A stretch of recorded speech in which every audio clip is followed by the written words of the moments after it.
Et bonjour, aujourd'hui je te parle de la peur, nos peurs ancestrales qui sont là et qui nous guettent et qui nous traversent. Qu'on le veuille ou non, il va falloir jouer avec toute sa vie. Alors pour rappel, déjà je suis Marilyn Almalaya. J'accompagne les hommes, les femmes sur un chemin de conscience, justement pour être dans la souveraineté de leur être, on va dire. Je te partage tout ça dans ce podcast. Alors, la peur n'est pas censée nous faire peur, d'une certaine façon. Parce que d'ailleurs, quand on fait face à la peur meurt. Il y a un livre d'ailleurs très très beau là-dessus, Seule meurt la peur. C'est-à-dire que quand on essaie de fuir la peur va être beaucoup plus réactive. Et là, c'est notre reptilien, notre cerveau reptilien qui en fait veut nous protéger. La peur est notre amie, la peur n'est pas notre ennemi. Elle nous donne un signal que le cerveau a identifié comme danger. Alors en réalité, c'est souvent illusion parce qu'on est en danger. Au départ, les hommes préhistoriques, pouvaient être en danger face à un mammouth par exemple, et donc évidemment ils avaient ce réflexe-là, c'est un réflexe de survie qui te dit ok, pars en courant, quoi, fuis.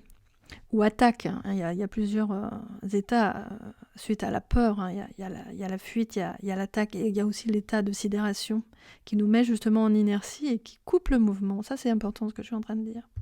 Parce que la peur, fondamentalement, nous garde en état de survie. C'est là-dessus il faut porter sa vigilance, c'est-à-dire que elle bloque le mouvement, elle bloque la vie. Moi qui parle beaucoup d'abondance, là pour le coup c'est quelque chose qui maintient notre système en survie et qui nous empêche de recevoir, de faire circuler la vie, donc l'abondance. Donc en fait les peurs, quand elles sont là, ne devraient plus nous arrêter. Donc, sauf si vraiment on est en état de danger majeur.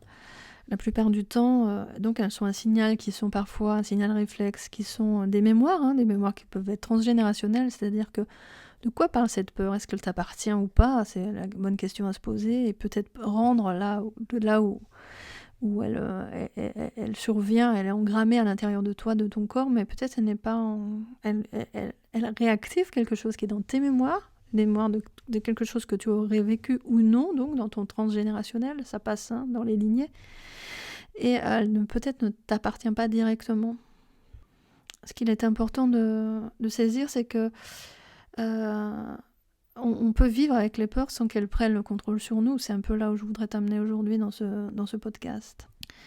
Parce que quand on arrive à avoir une forme de maîtrise des peurs, c'est-à-dire que danser avec la peur plutôt qu'aller contre, on va pouvoir en fait accélérer d'une certaine façon sa capacité de résilience. C'est-à-dire, ok, je peux sentir la peur.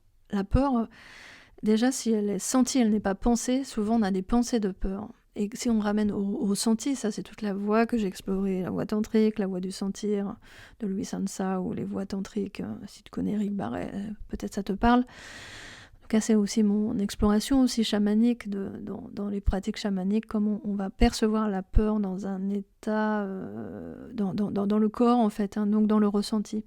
Donc quand la peur est là, je t'invite à l'amener dans le senti, et si tu laisses faire le processus de la vie, la peur ne va pas rester engrammée, elle va circuler, elle va se remettre en circulation. C'est que si tu bloques, tu résistes, que la peur se bloque en toi en fait, et ça s'engramme, c'est-à-dire elle vient se cristalliser à l'intérieur de toi. Et souvent, quelque chose d'extérieur en fait, va activer quelque chose qui est déjà cristallisé à l'intérieur de toi. C'est comme un miroir en fait, de ce qui est cristallisé à l'intérieur de toi. Déjà, peut-être tu peux accueillir comme un cadeau, te permettre justement de décristalliser ça, décristalliser en accueillant, en écoutant quel message à te donner cette peur, et peut-être la remettre. Donc, je peux te donner quelques pratiques pour ça.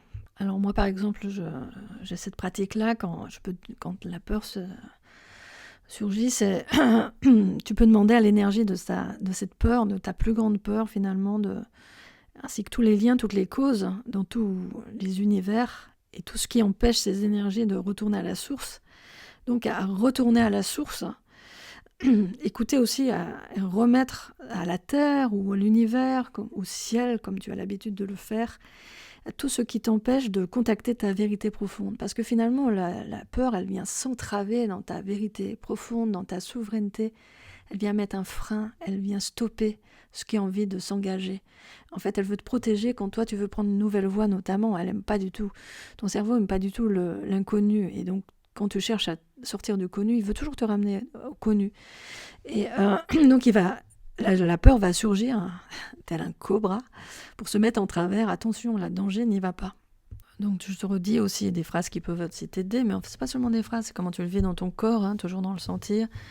Il y a cette phrase qui est aussi assez puissante. Je me libère de toutes les fréquences en dessous de la 5e dimension, c'est-à-dire tout ce qui n'est pas lumière. Donc en dessous de la 5e dimension de conscience, de tous mes corps, à travers toutes les dimensions et toutes les lignes de temps. Ça aussi, c'est quelque chose de puissant qui peut te permettre de te laisser traverser par ce courant sans être pris en fait et prisonnier, enfermé dedans. Donc c'est ce qui empêche en fait ta magie, quoi. Quand la magie, on est dans sa lumière, et quand l'ego est régi par les peurs et les restrictions et les jugements, c'est sûr que là, on va pas pouvoir être dans son état d'amour, d'abondance, de lumière, son divin, je sais pas comment tu le nommes, tout ça à la même fréquence finalement. J'ai un ami ce matin qui est un frère de lumière, qui se reconnaîtra s'il écoute ce podcast, qui dit c'est la vie entière qui s'aligne sur les signaux de lumière. En ce moment, c'est vraiment ça qui nous appelle. Cet appel à la lumière, à la vie, à l'envie, au désir finalement. Ce désir qui nous meut vers nos plus belles créations, nos plus belles relations. Et c'est là aussi où je t'emmène. Si tu veux suivre une séance, un accompagnement, je fais aussi beaucoup de process transformationnels qui sont en groupe. Et ça, c'est sur ma page Facebook, dans des groupes privés. Donc regarde régulièrement, abonne-toi à ma page qui s'appelle Marilyn Quantic Love Dream, et aussi à ma chaîne YouTube si tu es intéressé. Donc la peur, elle veut te faire fuir, souvent elle te met dans le déni aussi, et elle peut aussi avoir cette capacité aussi de te mettre dans une phase d'inertie qui stoppe complètement le mouvement. Alors le changement, ça peut être un levier changement parfois, c'est-à-dire que hop, ça te réveille et ça te demande de développer des nouvelles ressources en fait pour aller vers un changement, quelque chose de nouveau pour toi. Bon, en ce moment, dans ma vie, c'est exactement clairement ça qui se met en place. Et je sens comme c'est vraiment un appel d'âme qui me pousse dans une direction en me disant, ok, là, ce n'est pas régi par tes peurs. Va vers l'envie, va vers le désir, va vers la vie. Vraiment, ça demande une foi totale que ce qui se passe est vraiment pour nous et pas contre nous. Ça, c'est toujours intéressant de voir qu'est-ce qui se passe. C'est pour moi ou contre moi. La peur ne vient pas forcément contre toi, elle vient t'informer, elle vient te mettre parfois en réaction. Alors, je suis aussi assez en vigilance, et je te propose aussi cette écoute, c'est notamment quand quelqu'un active le levier de l'urgence pour me mettre en action, ça ne fonctionne pas du tout pour moi, ça me met plutôt en état de sidération et ça me met plutôt en signal d'alarme que je ne suis pas dans le discernement pour agir. Donc il ne s'agit pas de contrer son discernement, mais de danser, de chevaucher cette énergie. C'est complètement différent. Parce que ce qui m'intéresse moi dans les accompagnements et dans ma vie actuellement, c'est une stabilité énergétique, quelque chose de la constance en fait. C'est-à-dire que si on va dans des yo-yo émotionnels, ça veut dire qu'on est toujours régi par nos émotions, ça peut pas fonctionner pour faire des actions qui vont dans le sens de ton chemin d'âme, de ton chemin de lumière. Le chemin de lumière, il agit depuis l'endroit de la paix du cœur. Donc j'aime beaucoup parler de conscience-cœur, c'est-à-dire qu'on n'est plus en conscience émotionnelle du cœur, dans le cœur émotionnel, la peur et les jugements, mais vraiment dans un endroit de paix. Et est-ce que tu as déjà connecté ou contacté cet endroit de paix en toi ? D'abord, même quand la peur est là, essaie de retrouver cet espace, cet endroit de toi qui est intègre, qui ne peut absolument pas être altéré par quoi que ce soit. Et il est là présent. Parfois, tu n'as pas contacté, mais il est toujours présent pour tout le monde, pour chacun d'entre nous. C'est important d'en connaître le chemin et de pouvoir s'habiter dedans comme sa vraie maison, sa véritable maison. C'est un endroit de sécurité totale. Et tu peux demander ça, justement. Tu peux demander à te sentir en sécurité maintenant. Et prends le temps de descendre à l'intérieur de toi et de sentir cet endroit de sécurité. Tu peux t'installer dedans, t'asseoir dedans complètement. Depuis cet endroit justement de paix, c'est vraiment fondamental actuellement de pouvoir, si tu veux être de ces êtres justement de lumière qui sont acteurs pour sa vie, pour toi, pour les autres, pour le monde, d'être installé dans cet endroit de paix avec toi-même, paix avec les autres. Et depuis cet endroit de paix, et la peur n'est pas inertie, la peur peut être un moteur en fait, une indication. Et il va dans le sens de de l'action. Et dans cet espace de sérénité, tu vas agir de façon totalement différente que quand tu agis par la peur.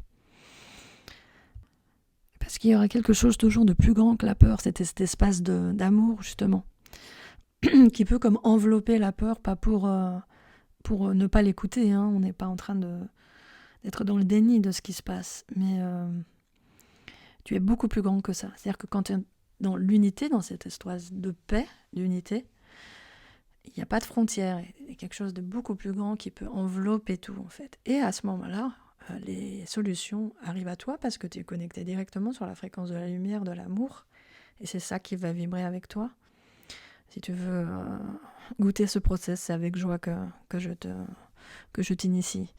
Merci de ton écoute. Sache que sur ton chemin de lumière, je te vois.